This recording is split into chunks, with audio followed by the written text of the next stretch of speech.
Buenas noches a todos y a todas.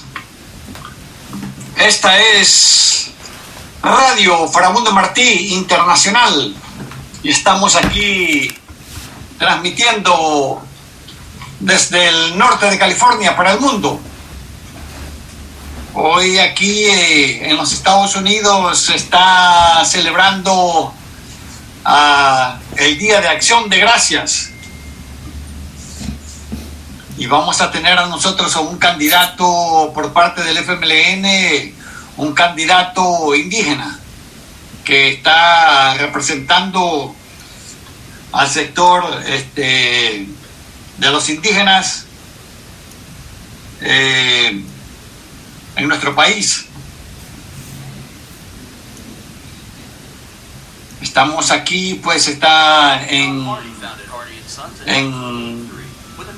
desde San Salvador, estamos ya conectándose el candidato Daniel Navas. Ya apareció aquí su nombre aquí en nuestra pantalla. Pronto vamos a estar aquí. Daniel, ¿cómo estás? ¿Nos escuchas? ¿Cómo estás, Francisco? Sí, te escucho. Perfecto y claro. Ok, bueno, gracias por aceptar la invitación. No, gracias a ustedes por tomarnos en cuenta. No, gracias ahí por el gran esfuerzo que están haciendo ustedes. Estamos aquí haciendo la presentación de que sos un candidato en representación del sector indígena de nuestro país. Sos un indígena. ¿Qué orígenes tenés? Maya Chortiz. Maya Chortiz. ¿Y en qué departamento de San Salvador naciste? No, yo soy de Tenancingo, soy originario de Tenancingo. Y me registraron en Cojutepeque, ¿no? Cojutepeque. Ajá. ¿Y el sector que vas a representar, en qué departamento están localizados? No, realmente en el Parlamento Centroamericano es a nivel nacional. Entonces todo el trabajo que se hace es no solo en El Salvador, sino que a nivel de Centroamérica y el Caribe. Perfecto. Así es que vas a estar ahí en representación de toda esa Mesoamérica, como se le llama. Claro, en unión de otros diputados que son indígenas o afrodescendientes también, ¿verdad?, en la región. Es un trabajo en equipo. De hecho, el año pasado se logró una declaración de los derechos de los pueblos indígenas y afrodescendientes en el Parlamento Centroamericano. Esto se va como una recomendación al SICA y si la Secretaría lo retoman se convierte en ley. Entonces es un proceso, realmente es un proceso. Para que conocimiento de nuestra audiencia, Daniel Navas también vivió acá en los Estados Unidos. ¿Pudieras compartir esa experiencia, Daniel, y los vínculos que tuviste con los pueblos originarios de aquí de los Estados Unidos? Adelante. Sí, claro. Bueno, de hecho, estuve muy de cerca con el pueblo Sioux, más que todo en la parte espiritual. Y esto pues conllevó también a la clarificación de otros aspectos y a reforzar cuáles son mis orígenes y cuál es la situación de nuestros pueblos en todo el continente, ¿no? Porque los problemas son los mismos, realmente, desde los Inuits en Alaska hasta los mapuches en Chile. Los problemas son muy similares, no es mucha la diferencia. Por ejemplo, me di cuenta que el pueblo Blackfoot en la zona de Montana no tienen la ciudadanía estadounidense porque ellos no aceptaron firmar los tratados de paz, ¿ya?, porque nunca los cumplían. Entonces los metieron en la reservación y ellos nacen, crecen, viven y mueren dentro de la reservación, no pueden salir de la reservación porque no tienen la ciudadanía estadounidense.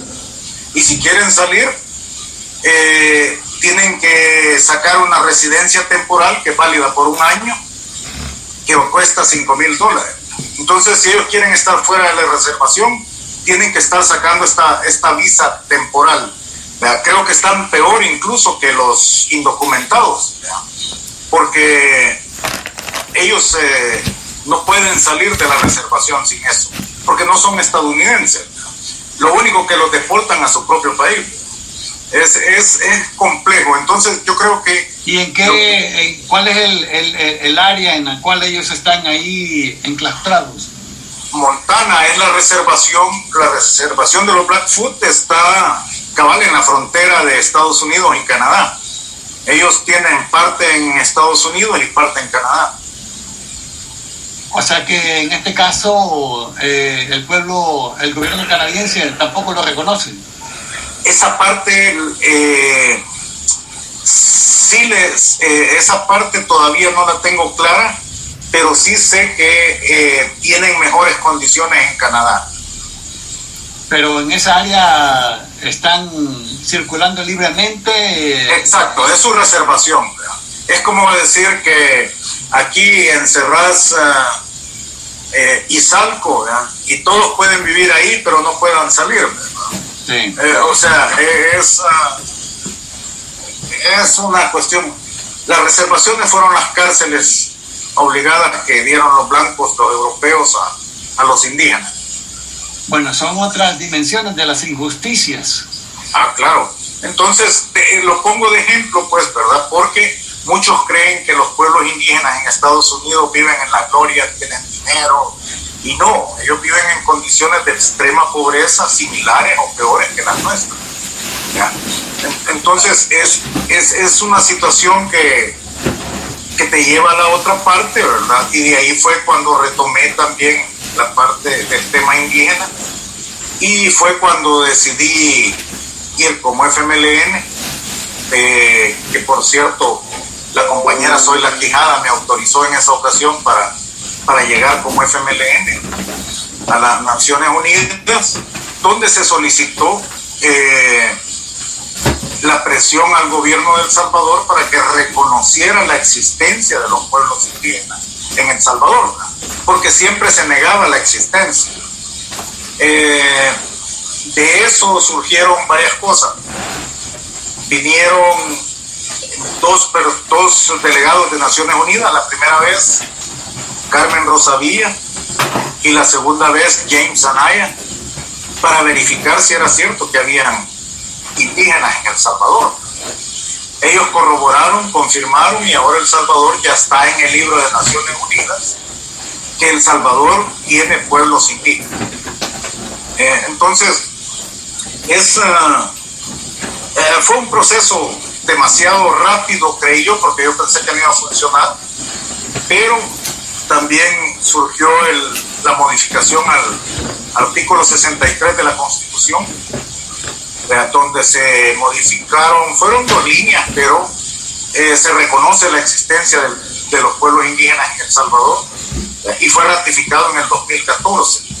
Entonces yo creo que en los 10 años pasados se avanzó mucho en cuanto al tema de derechos indígenas, pero no como quisieran, ¿verdad? Claro. Viviste en los Estados Unidos y ahora estamos en el Día de Acción de Gracias. Sí. En un día que todo el mundo está cenando, de una forma sarcástica, entre la comunidad mexicana dicen, bueno, hoy es el día del guajolote. Desde el punto de vista histórico, dentro de ese contexto, ¿qué nos pudieras compartir acerca de este día, Navas? Bueno, mira, la verdadera historia realmente no le gusta transmitirla. Es compleja, y normalmente se oculta, como en todos lados, ¿no? Ahora, la verdadera historia del Día de Acción de Gracias, nos remontamos a un tratado de paz que estaba entre los Wampanoag de Massachusetts y los peregrinos. Este acuerdo de paz duró como 30 años, pero seguían viniendo más peregrinos. Entonces estaban el pueblo Pequot de Connecticut, lo que es Connecticut ahora, que no creyeron en esos tratados de paz y no los firmaron con los peregrinos. Entonces los peregrinos, como seguían viniendo, querían más tierra y decidieron contratar mercenarios holandeses, Dutch. Entonces ellos fueron al pueblo Pequot, donde asesinaron a más de 700 personas mientras dormían, ¿verdad? Por supuesto, agarraron por sorpresa, no les dieron tiempo de defenderse a los indígenas. Ellos regresaron sanos y salvos. Entonces el gobernador de Massachusetts decidió dar una cena de acción de gracias porque habían regresado ilesos de su campaña. Al darse cuenta de esto, los Wampanoag, ellos reclamaron. Entonces, por miedo, los peregrinos en Massachusetts volvieron a contratar los mismos mercenarios que fueron a hacer lo mismo con los Wampanoag, y fue otra masacre. Y regresaron ilesos de nuevo. Y hubo otra cena de acción de gracias porque habían regresado ilesos. Durante tiempo celebraban 2 veces, habían 2 días de acción de gracias, la de Connecticut y la de Massachusetts, la de Plymouth, Massachusetts. Hasta que George Washington decidió que no podían estar celebrando 2 veces una misma cosa y la definió en una. Y no fue hasta 1944, 1945 que la hicieron una celebración nacional, pero fue para reponerse de la recesión, donde ellos promovieron mucho las granjas de pavos, que fue un proceso de recuperación de la economía. Ahí fue donde se reinventaron la historia y metieron la idea que se maneja ahora, ¿verdad?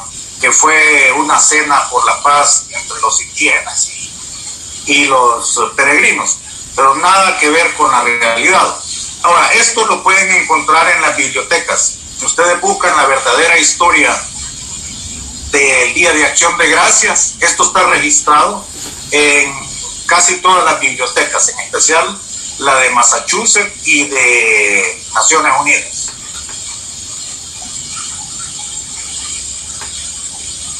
Estuviste aquí en el área de la bahía, y aquí hay una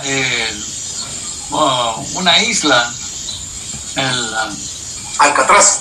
Alcatraz, sí, y aquí pues siempre hay, los indígenas se la toman de una forma simbólica y hacen una celebración. ¿Tenés conocimiento de eso? Sí, de hecho, bueno, Alcatraz sí hubo una toma por los pueblos indígenas y hubo enfrentamientos con la policía de Estados Unidos, ¿ya? Allá por 1960 y algo, y sí hubieron muertos. Entonces, pero sí, la toma es simbólica y se le llama el día de la mañana o el amanecer. Lo mismo se llama en Plymouth le llaman the Morning Day, ¿ya? Entonces, y es lo mismo en Plymouth, hacen lo mismo, en Plymouth, Massachusetts. Y sí, en varias ocasiones me invitaron del American Indian Movement de San Francisco, que son los que realmente hacen esta celebración todos los años. ¿Cómo pudiéramos nosotros vincular lo que pasó en 1930, donde hubo una masacre también indígenas, y particularmente de un gran líder, Feliciano Ama? Hay una foto para que nuestra audiencia, este video va a estar en todo el mundo, pero para ubicar a los que no conocen la parte histórica de nuestro país. Hay una foto muy simbólica en la cual aparece un sacerdote católico, aparece Feliciano Ama de rodillas y a la par aparecen dos militares. Uno es de apellido Calderón, ¿verdad? Que está vinculado a uno de los presidentes modernos de nuestro país, Calderón Sol. Dicho sea de paso, fue el presidente que privatizó las pensiones y ahora están dando unas pensiones de miseria a nuestro pueblo. Podemos vincular esta y este militar que aparece ahí en esa foto fue el que dirigió la masacre en 1932, en donde se dice que en 30 días asesinaron a 30,000 salvadoreños indígenas. O sea que un promedio de 1,000 por día. ¿Cómo pudiéramos vincular esto, Daniel? Bueno, sí, realmente es el Capitán Sol, ¿verdad? Y sí, es el abuelo de Calderón Sol. Bueno, yo creo que esta historia es así, pero va más atrás, ¿verdad? Porque sucedió que con la declaración de independencia, ¿verdad?, la corona española tenía las leyes de Indias. Las leyes de Indias de alguna manera protegían a los indígenas, donde les proveían territorio para vivir y sembrar. O sea que no todo, dentro de lo malo de la invasión, no todo era tan malo, ¿verdad?, digámoslo de esta manera. Y la corona española se encargaba de proteger de alguna manera algunas leyes en favor de los indígenas. A raíz de la independencia, los criollos decidieron quitarle las tierras a los indígenas. Aquí fue donde surgió Anastasio Aquino. En 1832, el levantamiento de Anastasio Aquino. Luego fue el primer decreto ejecutivo en 1872, donde el decreto ejecutivo decía la expropiación de las tierras ejidales, que eran las tierras de los pueblos indígenas. Entonces, dentro de 1832 a 1932, hubieron más de 100 levantamientos, todos por separado, ¿verdad?, a raíz de estas injusticias, ¿verdad? Y todos fueron sofocados, ¿verdad?, para terminar con la masacre de 1932, que fue la misma razón, ¿verdad? Llevaban a los indígenas, los sacerdotes les decían que llevaran los títulos de tierra, ¿verdad?, que les iban a dar un salvoconducto, y los ponían en fila a la orilla del hoyo que los hacían cavar a ellos mismos, ¿verdad?, o ya los tenían preparados, y ahí los fusilaban, ¿verdad? Y realmente sí, la masacre fue horrible, enorme. Hay quienes varían con los números, pero sí fueron más de 30,000 indígenas en un lapso de unos 6 meses más o menos. Aún así es una cantidad enorme por día, y no importa la cantidad de muertos, una vida se respeta, ¿verdad? Y en este caso, pues, que tenía intereses oscuros de quitarle las tierras a los pueblos indígenas. Y esto también, este levantamiento que se dio en 1932 tiene que ver mucho con la crisis económica del sistema financiero de los Estados Unidos, en la caída de la bolsa de valores que afectó América Latina. Es una suma de varias cosas, ¿verdad? En el caso de los pueblos indígenas estaba la hambruna, ¿verdad? Era una hambruna por sequía. Ahí es donde se hicieron famosas las tortillas de yuca, las tortillas de guineo, debido a esa hambruna. Y sumado a esto, ya que mencionaste la hambruna, también fue aprovechada para quitarle las tierras a las viudas que quedaron de los que fueron asesinados, porque por el hambre a muchas les cambiaron el pedazo de tierra a cambio de una matata de yuca. O sea, se aprovecharon de esa hambruna. Entonces yo creo que tu pregunta es una mezcla del cúmulo de violaciones a sus derechos y sus maltratos desde la independencia de nuestros países hasta esa fecha.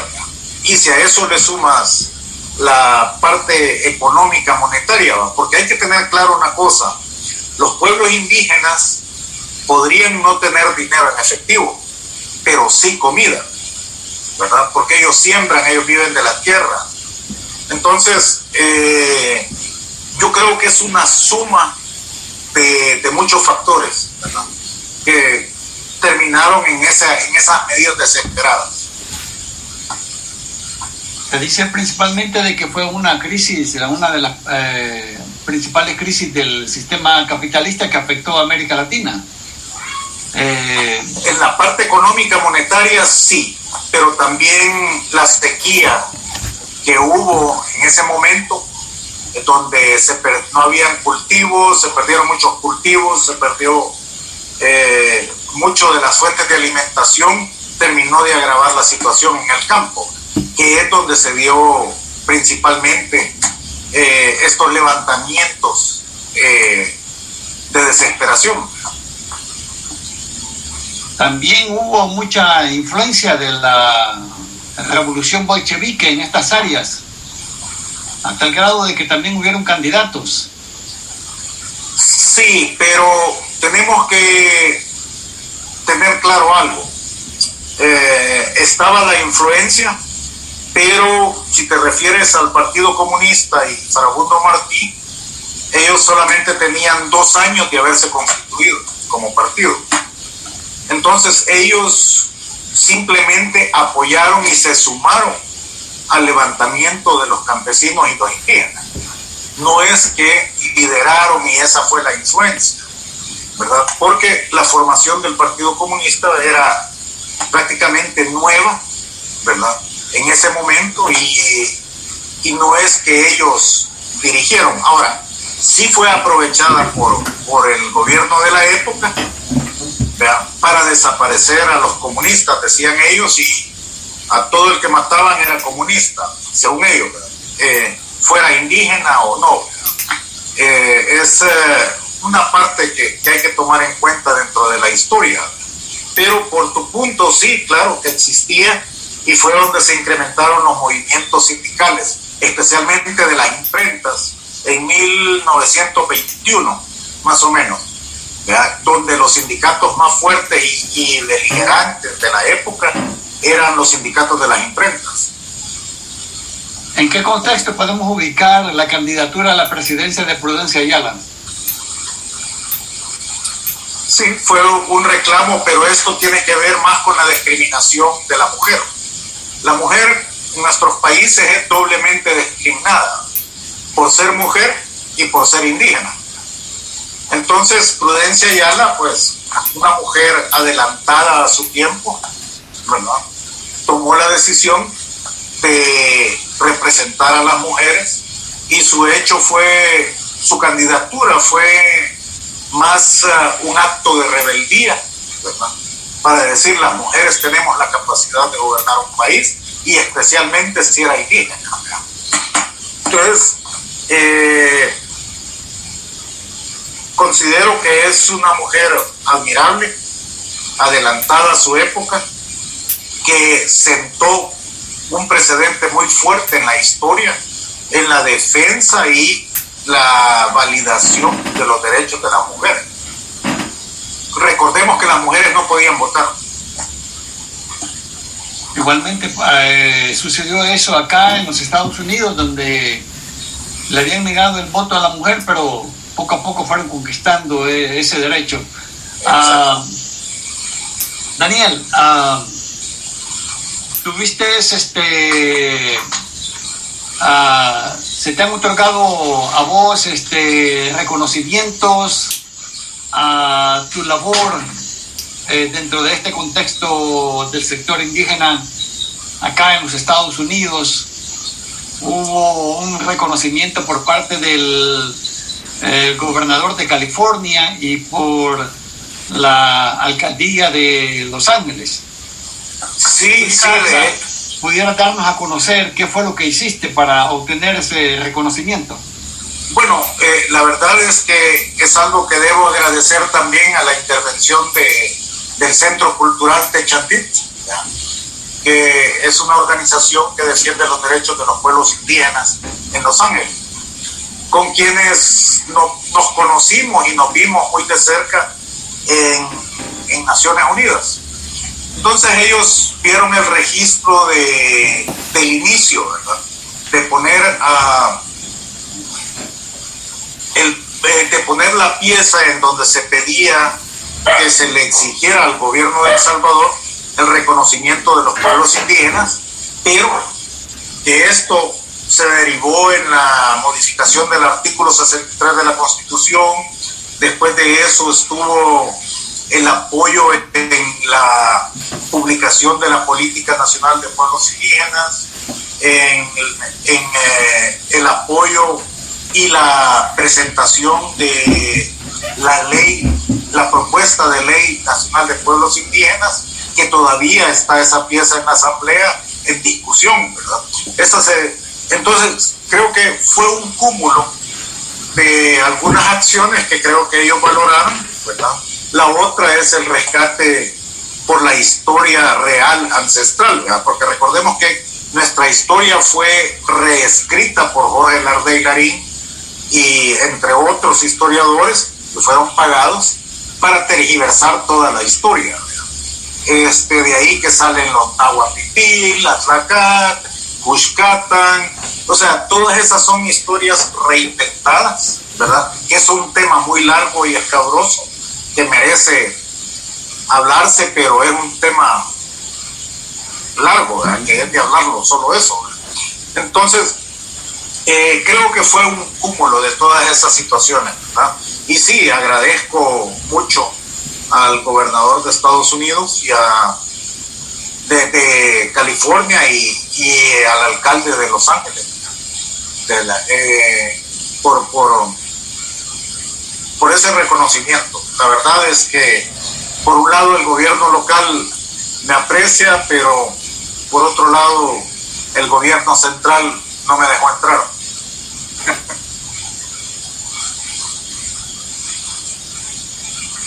Te bloquearon.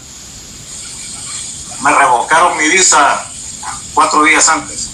Oh, ¿sí? Sí. Bueno,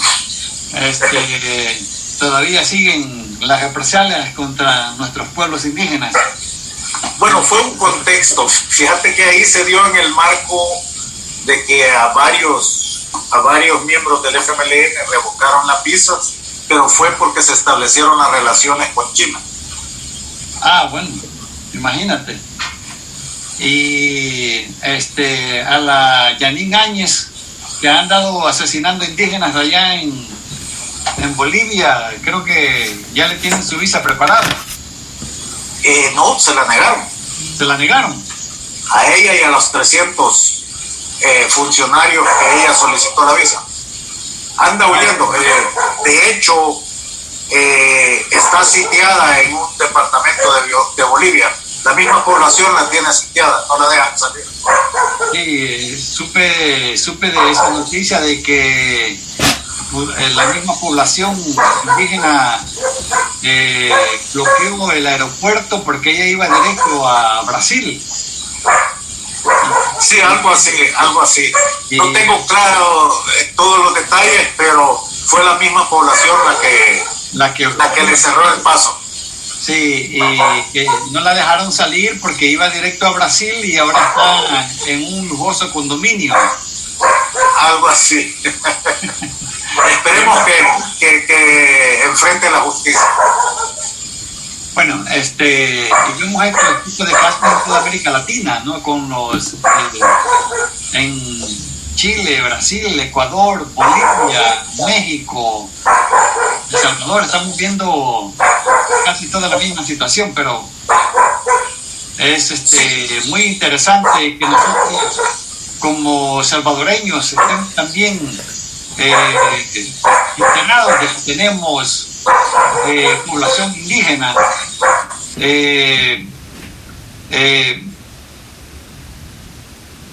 Que tenemos población indígena. Daniel, ¿cómo pudieras darnos a conocer acerca de la población que tenemos en El Salvador? Bueno, mira, te lo voy a poner dentro de dos contextos. Dentro del censo del 2007, el 15% de la población salvadoreña se identificó como indígena, aun cuando la pregunta era peyorativa, ¿verdad? Que les preguntaban, ¿y usted es indio? Entonces, esa es una pregunta peyorativa acá, ¿verdad? Pero aún así fue el 15%. Estamos hablando de unos 600 a 700 mil personas. O sea, es un número grande. Hay un estudio, sin embargo, hay un estudio hecho por el antropólogo Paula Maroli, donde hace un estudio de ADN, donde refleja que el 95% de la población salvadoreña desciende de una madre indígena. Y sus genes son del 65%. Entonces, estamos hablando que no es un mestizaje propio, es mayoritariamente indígena, ¿verdad? Y esto nos cambia todo el contexto. Entonces, lo que nos lleva es a que lo que existe realmente es la negación de que eres indígena, porque así nos han educado. Entonces, pero el 95% de la población es indígena. Lo demás está dividido entre blanco sajón y afrodescendiente. Entonces, recalco, esto es más bien la negación de ser indígena. Bueno, había durante ese levantamiento que se le atribuye toda esa masacre, ese genocidio a Maximiliano Hernández Martínez.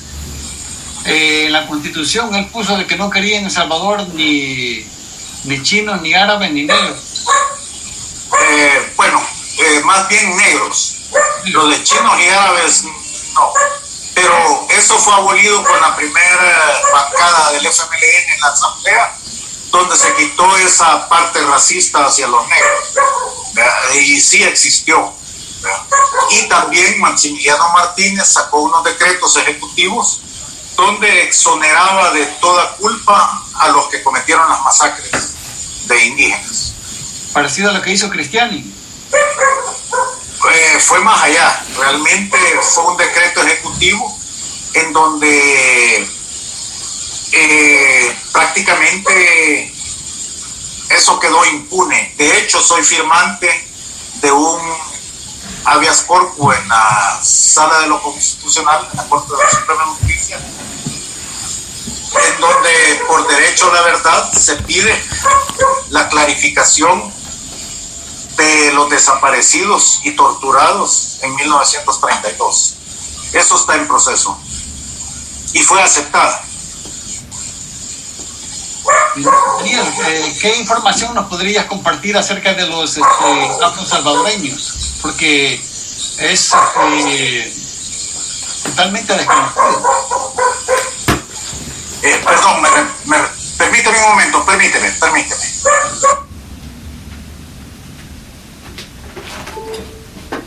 Estamos aquí con Daniel Navas, candidato. Bueno, ya estamos aquí. Perdón. Sí, ¿me podrías repetir la pregunta? Sí, estábamos aquí, que estamos totalmente desconocidos y que compartieras información con nosotros de los afro-salvadoreños, porque realmente tenemos desconocimiento de eso. Y qué cantidad existen, dónde están localizados y desde cuándo están en nuestro país. Bueno, mira, ellos están desde la esclavitud, ¿verdad? y aparte de los flujos migratorios.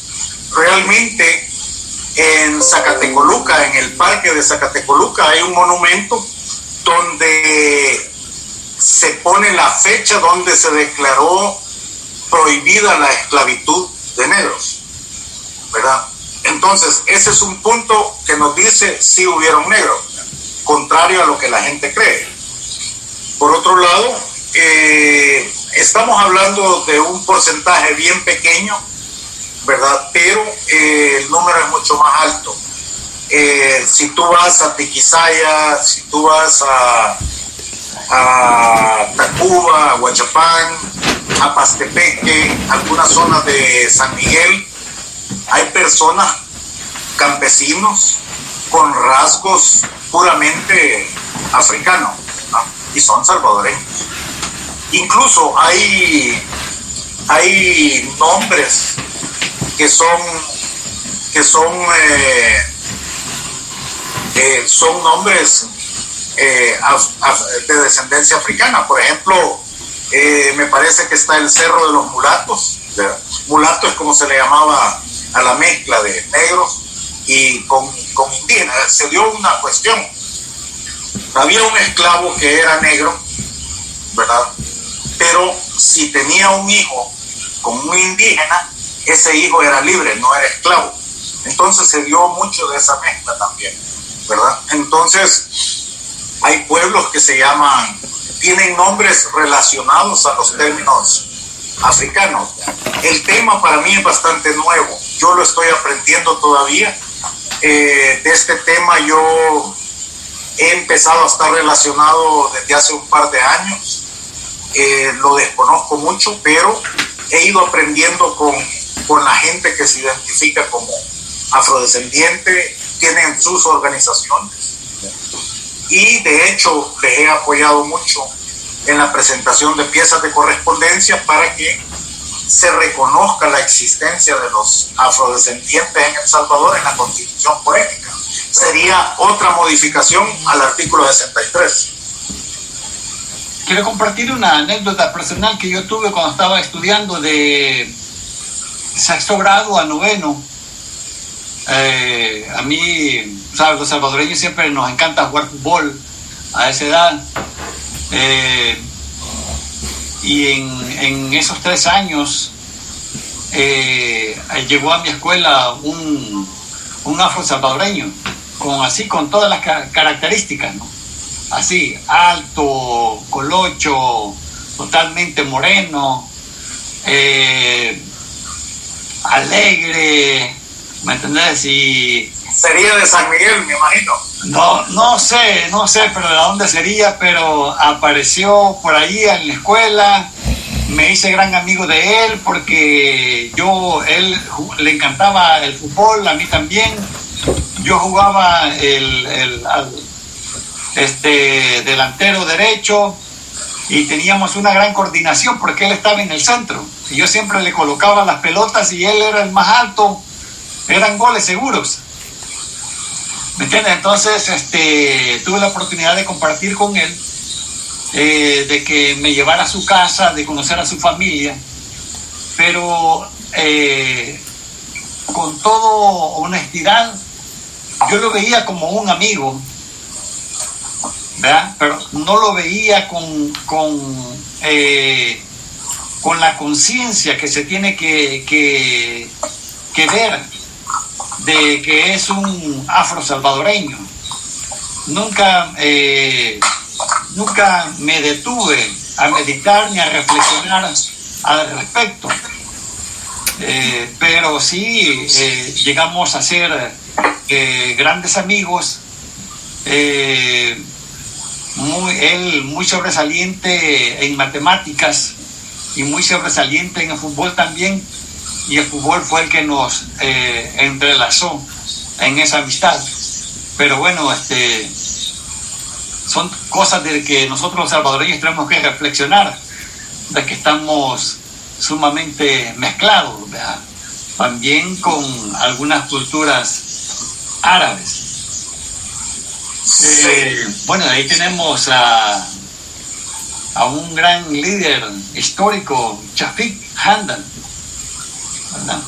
Sí, de origen palestino. De origen palestino, aunque también tenemos también de orígenes palestinos, por otro lado, a un presidente de la desgracia de nuestro país. Son dos, Tony Saca y el otro que mencionas. Sí. Bueno, entonces en ese sentido es de que tenemos que estar conscientes de esta situación. Sí. Pasando al terreno de tu candidatura, Daniel, ¿cómo percibe la población tu candidatura y cuáles las proyecciones que tenés? Bueno, realmente, en primer lugar yo no quería.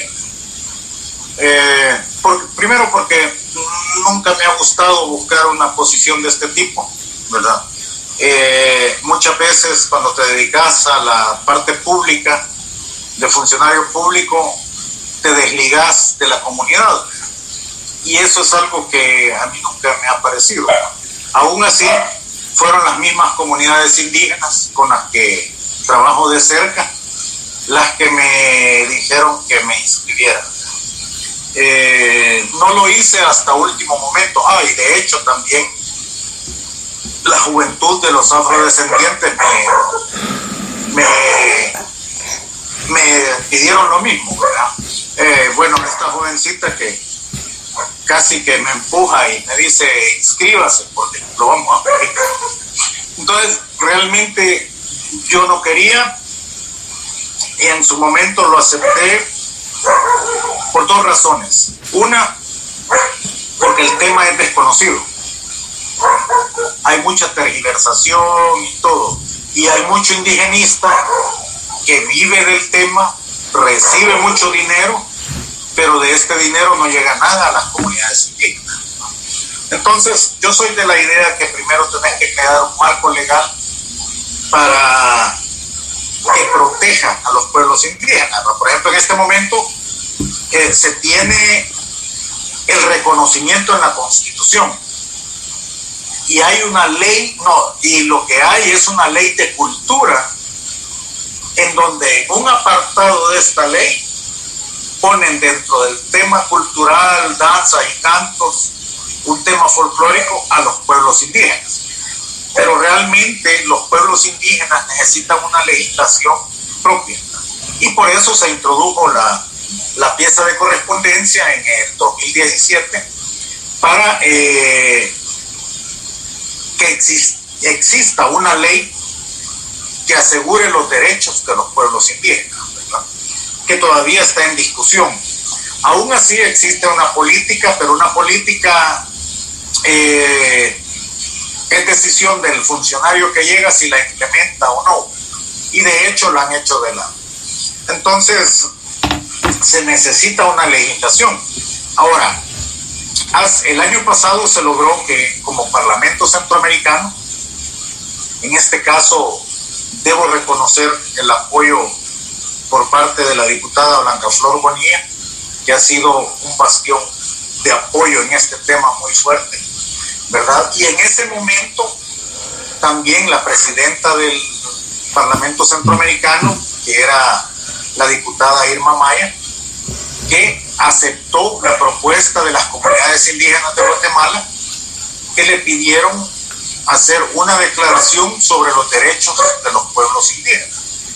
Entonces se dio el foro en Nicaragua el año pasado, donde se consultó a los pueblos indígenas de Centroamérica qué querían ellos como parte de sus derechos. Y surgió esta declaración que ya es oficial, es parte del Parlamento Centroamericano. De hecho, estamos trabajando en la traducción a 16 idiomas indígenas de Centroamérica de esta declaración de pueblos indígenas del Parlamento Centroamericano, de pueblos indígenas y afrodescendientes. Debo aclarar eso.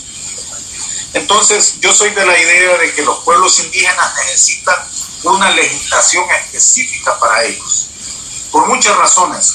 Su cosmovisión o la manera espiritual que ven la relación con la tierra y la naturaleza. Realmente los guardianes y protectores de la naturaleza y el medio ambiente son los pueblos indígenas, ¿verdad? Entonces necesita una legislación que se cumpla. En El Salvador no se ha firmado el convenio 169, que es otro de los objetivos a lograr, que se firme y ratifique el convenio 169 de la OIT, donde habla de los derechos de los pueblos indígenas. En Guatemala existen muchas leyes al respecto, pero no se cumplen. De hecho, Guatemala es suscriptor del convenio 169, pero no se cumple.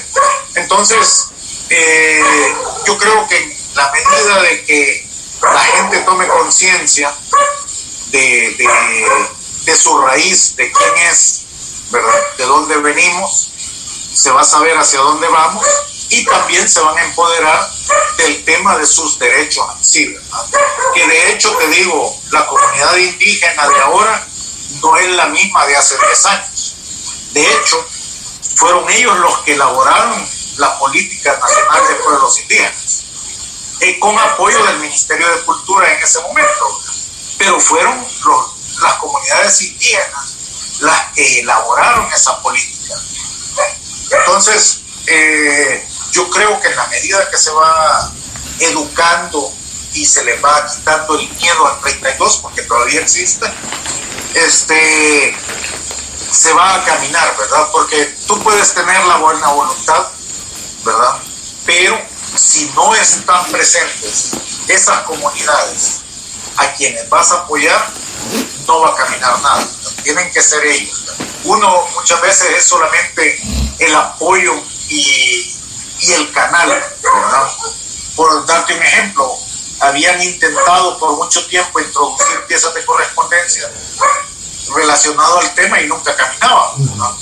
Entonces se logró introducir esa pieza de correspondencia con respecto a la ley, ¿verdad? Que en este caso Gustavo Pineda fue un gran apoyo en este sentido, que por cierto también él fue reconocido en esa ocasión por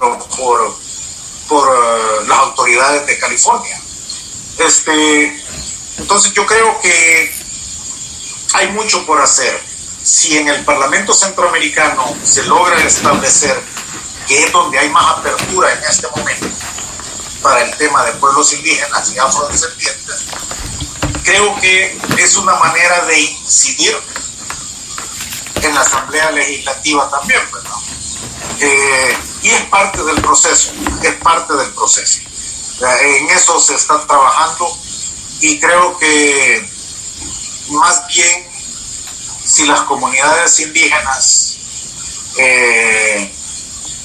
me lo pidieron, pues bueno, el intento lo voy a hacer, ¿verdad? Y vamos a tratar, si me dan el voto de confianza para ser elegido, pues definitivamente con mucha más razón el compromiso va a ser mucho más alto para que se logre pasar una ley en beneficio de los pueblos indígenas.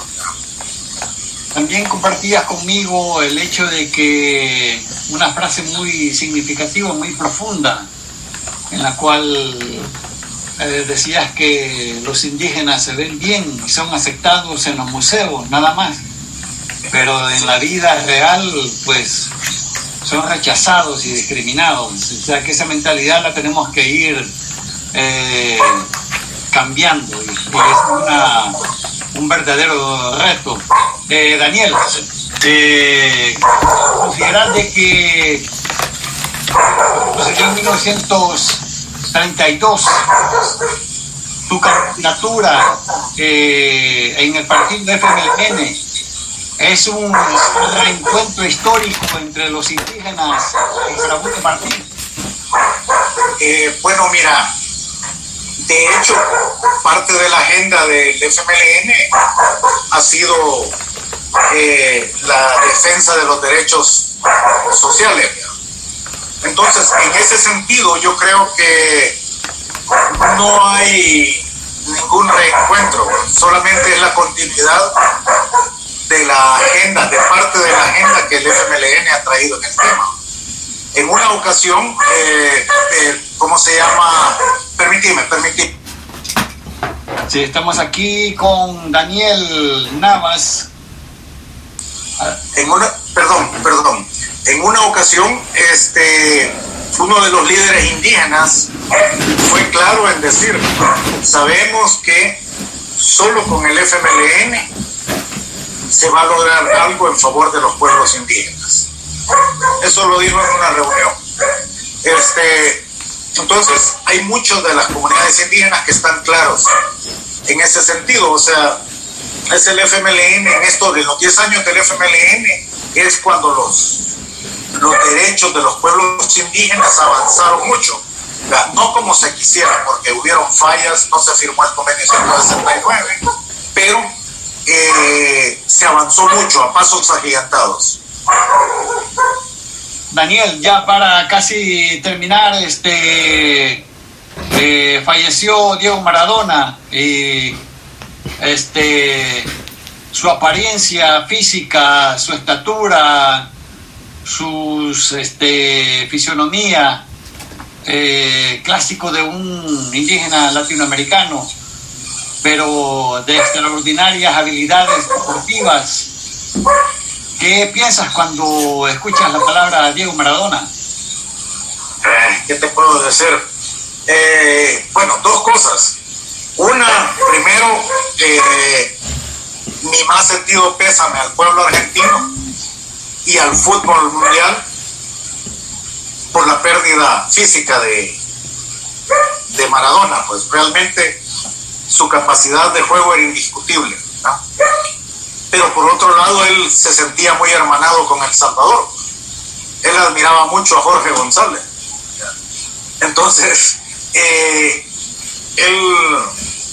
quieras o no, estaba muy cercano al corazón de los salvadoreños, ¿verdad? Y él mismo se sentía muy cercano a los salvadoreños por esa admiración que sentía también por Jorge González. Entonces yo creo que todos estamos de luto con la pérdida de Diego Maradona, pero también un saludo y una conmemoración al pueblo cubano también por Fidel Castro, uno de los líderes que derrotó al imperio estadounidense, aún con todos los bloqueos, que casualmente los dos nos dejan en una misma fecha, el mismo día.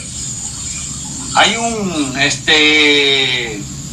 sociólogo y un destacado argentino, Atilio Borón, que dice que Diego fue en busca de su amigo, de su protector, y dice, ¿por qué no decirlo de su padre, su guía? Bueno, ahora están... Bueno, Maradona admiraba mucho a Fidel, a Hugo Chávez, ¿verdad? Realmente a Daniel Ortega. O sea, yo creo que la romantización de estas situaciones son buenas, ¿verdad? Porque dentro de la tristeza interna que uno siente, al romantizarlo de esta manera, te suaviza el golpe de tristeza, ¿no? El dolor te vuelve inspiración. Exacto. Daniel, unas últimas palabras. Bueno, primero, darle las gracias a ustedes por tomarme en cuenta. Esperemos tener buenos resultados en las elecciones. Y les hago el llamado, ¿verdad? Esta vez asistan a las urnas, no permitan que esa ausencia de votantes permita que la derecha obtenga mayoría y se oficialice una dictadura nuevamente en El Salvador, ¿ya? Por otro lado, le digo a la población, busquen en sus raíces, ¿verdad? Porque el 95% de la población salvadoreña tenemos ese 65% del gen indígena, ¿verdad? O sea que mayoritariamente somos indígenas. Busquemos, y eso nos va a dar, sintámonos orgullosos de quienes somos, busquemos la historia real, ¿verdad? No nos basemos en la historia reinventada por Jorge Narvé y Larín y en los gobiernos de esa época, ¿no? Que nos tergiversaron la historia. Un llamado bueno, y un saludo a todos los de San Francisco, porque yo estuve con ustedes en San Francisco, pues, y realmente me gustó cómo me acogieron a todos ustedes. De hecho, quiero regresar y poder saludarlos y disfrutar de ese clima tan rico de San Francisco. Todo el tiempo es bien fresco. Bueno, aquí te vamos a dar la bienvenida. Ojalá que la embajada no se oponga aquí. Le vamos a tener que hacer alguna presión a la embajada para que te devuelva la visa. No, esperemos que ahí sí, al embajador Johnson, que se ponga, pues ya, que no siga con esa postura negativa en contra de nuestros representantes indígenas. Le hacemos el llamado. Sí. Y bueno, y no sé si me escuchen, pero un saludo al pueblo Sioux, que me acogieron mucho. Así que les digo, Jejona Huaste, Colas. Estoy muy agradecido con el pueblo Sioux de Estados Unidos. Bueno, Daniel, mira, quiero compartir con vos de que hemos entrevistado a Guillermo Mayora, a Werner Marroquín, a dos grandes líderes sindicales. Sí. Y que las cuales nosotros nos sentimos orgullosos. También entrevistamos a Yanira Merino, otro gran orgullo salvadoreño. Es una líder sindical que representa a 2 millones de miembros acá en los Estados Unidos. Y ella recuerda que su primer trabajito fue andar repartiendo periódicos y ahora es la presidenta de un sindicato con 2 millones de miembros. Qué cosa más extraordinaria. Tenemos aquí también a Daniel Navas, que el trabajo que hizo aquí con el pueblo indígena norteamericano, y que también, y en la defensa de los derechos de los inmigrantes, ¿no? Claro, también ha tenido reconocimientos de la gobernación y de California y de la alcaldía de Los Ángeles. Otro orgullo salvadoreño.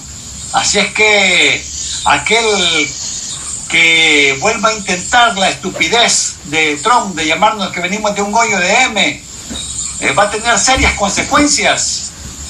Ya le pasamos como nosotros decimos aquí, ya le pasamos el fila a Trump, y cualquier otro político que se atreva a insultarnos, ya está fuera. Que se atreva a insultarnos, le vamos a pasar el fila. Ya está fuera.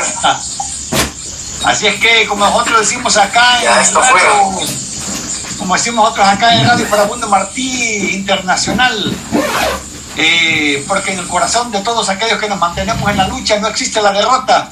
Los invitamos a que voten por Daniel Navas, que asistamos a las urnas, no nos queremos en las casas, y de esta manera vamos a tener una cosa mejor, un El Salvador mejor. Adelante, Daniel.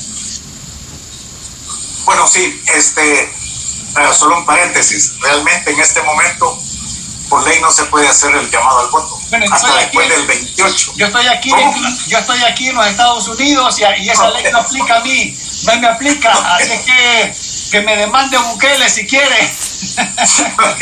Bueno, mira, se me olvidó decirte que en el año 2003, con el Immigrant Worker Freedom Rights, yo fui un Freedom Rider en esa ocasión, donde se buscaba la residencia permanente para los trabajadores indocumentados. A mí me tocó andar en bus por todo el país en esa ocasión. No sé si te acordás de ese movimiento de los Immigrant Worker Freedom Rights. Fui un Freedom Rider. Y conozco también a Werner, a Mayora, a Yanira, muy buenas personas, grandes amigos, que también hicimos mucho trabajo alrededor de la defensa de los derechos de los inmigrantes. Así es que un saludo para ellos. Estás ahí en la lista de nuestros orgullos salvadoreños en los Estados Unidos. Nos sentimos muy orgullosos y siempre con la frente en alto hacemos el llamado. La ley aquí no me aplica a mí. Así es que yo tengo la plena libertad de hacer el llamado al voto aquí para nuestro candidato del FMLN. Muchas gracias, Daniel. Buenas noches a todos y a todas. Gracias, Francisco. Quedas invitado para la próxima.